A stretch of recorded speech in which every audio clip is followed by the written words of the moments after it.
रात्र 37वी. अब्रूचे धिंडवडे. प्रार्थनेची वेळ झाली होती. श्याम अंगावर पांघरून घेऊन बसला होता.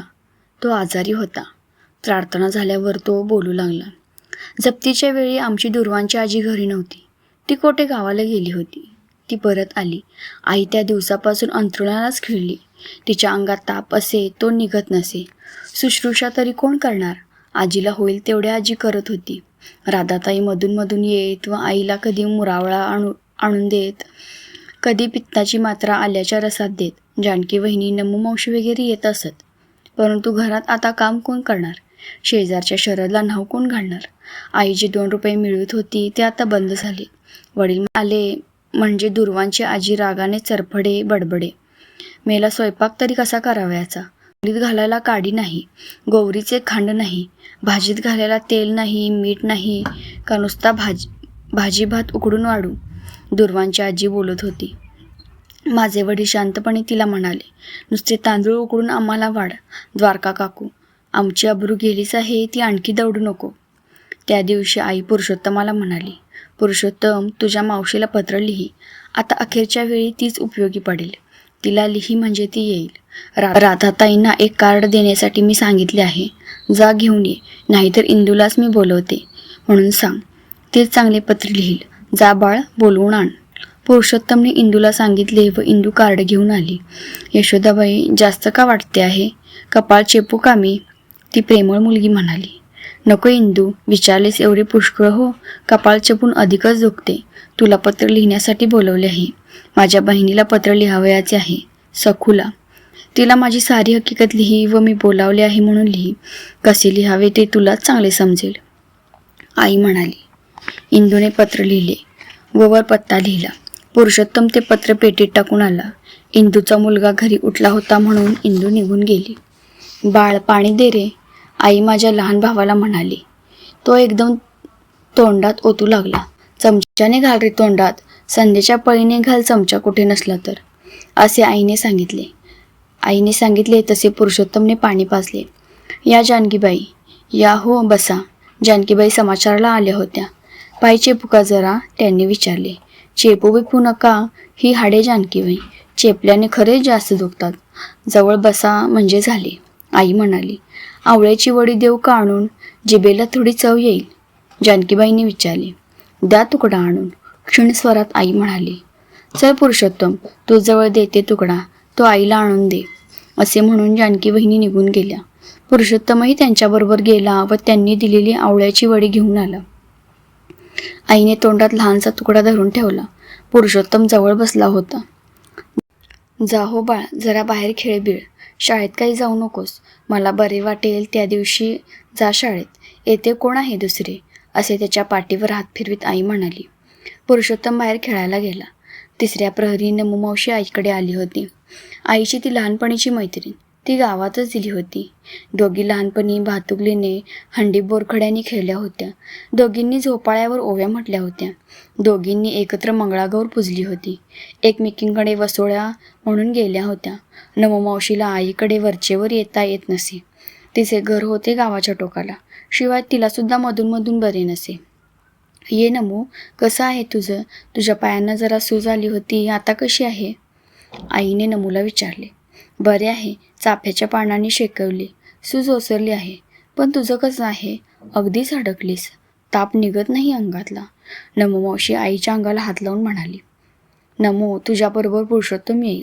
त्याच्याबरोबर तांबलीभर तेल दे पाठवून. तेलाचा टाक नाही घरात. द्वारका काकू ओरडते. तुला सारे समजते, मी सांगायला नको. तू तरी का श्रीमंत आहेस, गरीब असतो, परंतु परकी नाहीस तू मला म्हणून सांगितले. आई म्हणाली. बरे हो, त्यात काय झाले. इतके मनाला लावून घेऊ नकोस. सारे मनाला लावून घेतेस. तुझे खरे दुखणे हेच आहे. मुलांना हवीस तू, धीर धर. नमू म्हणाली.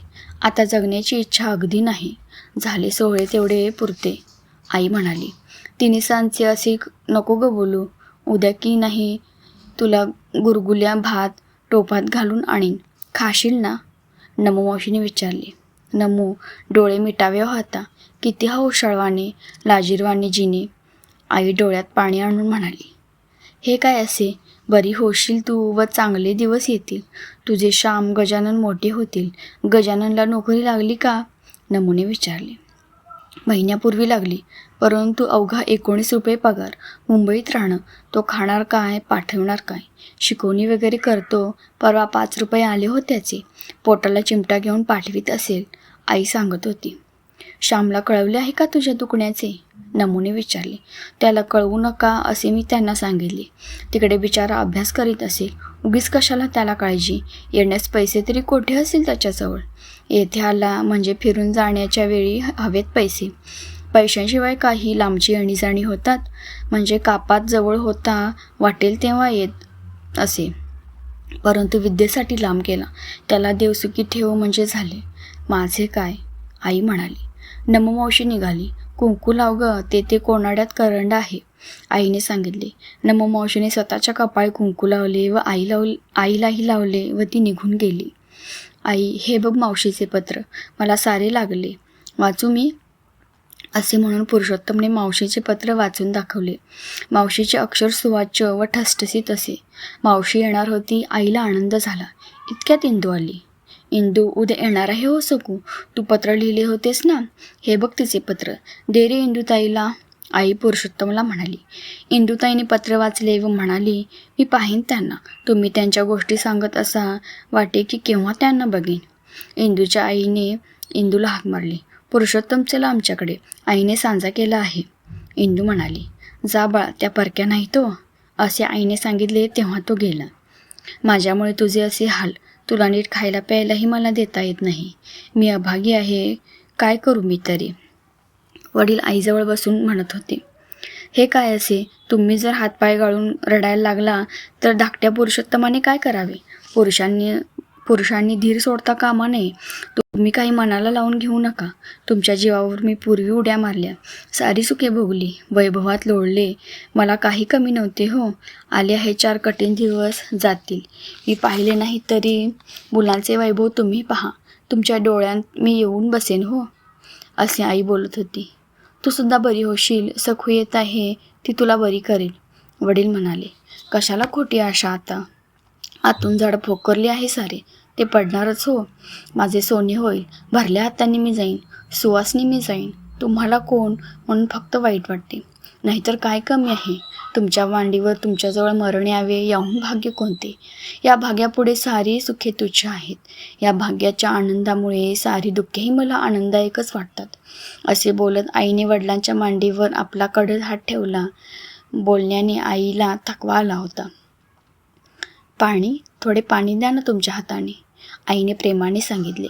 वडिलांनी झारीने थोडे पाणी तोंडात घातले. तुमच्या हातचे पाणी म्हणजे पावनगंगा, अमृताहून ते गोड आहे. बसा आज माझ्याजवळ, जाऊ नका कोठे. मी डोळे मिटून तुमचे ध्यान करते हो. असे बोलून वडिलांचा हात हातात घेऊन आई डोळे मिटून ध्यान करू लागली. फार थोर, गहिवर आणणारे पावन असे ते दृश्य होते. इतक्यात राधाताई आल्या. तेथे वडील बसलेले पाहून त्या परत जात होत्या. या इंदूच्या आई या, म्हणून विनयशील वडील बाहेर उठून गेले. राधाताई आईजवळ बसल्या. आईच्या केसावरून त्यांनी हात फिरवला. केस जरा सारखे केले. पहाटे येणार आहे वाटतं तुमची बहीण, त्यांनी विचारले. हो, पत्र आले आहे, इंदूने वाचले, आई म्हणाली. तिनेच सांगितले. बरे होईल. प्रेमाचे माणूस जवळ असले म्हणजे बरे वाटते, राधाताई म्हणाल्या. सारी प्रेमाचीच माणसे आहेत. ते जवळ आहे, तुमचा शेजार आहे, आणखी काय पाहिजे, आई म्हणाली. थोडा वेळ बसून राधाताई निघून गेल्या. मावशी पहाटे येणार होती. पुरुषोत्तम किती लवकर उठला होता. तो सारखा गाड्यांचा आवाज ऐकत होता. बोटींची माणसे घेऊन येणाऱ्या बैलगाड्या पहाटेच्या सुमारास पालगडला येत. जरा कवाडीशी गाडी थांबली असे वाटताच पुरुषोत्तम धावत जाई व पाही, परंतु गाडी पुढे निघून जाई. शेवटी एक गाडी आमच्या बेड्याशी थांबली. आपल्याच बेड्याशी थांबली रे, आजी म्हणाली. दुर्वांची आजी पोतेरे घालीत होती.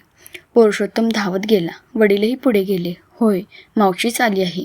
पुरुषोत्तम करंडी घेऊन आला. वडील ट्रंक घेऊन आले. मावशी वळकटी घेऊन आली होती. भाडे घेऊन गाडीवान निघून गेला.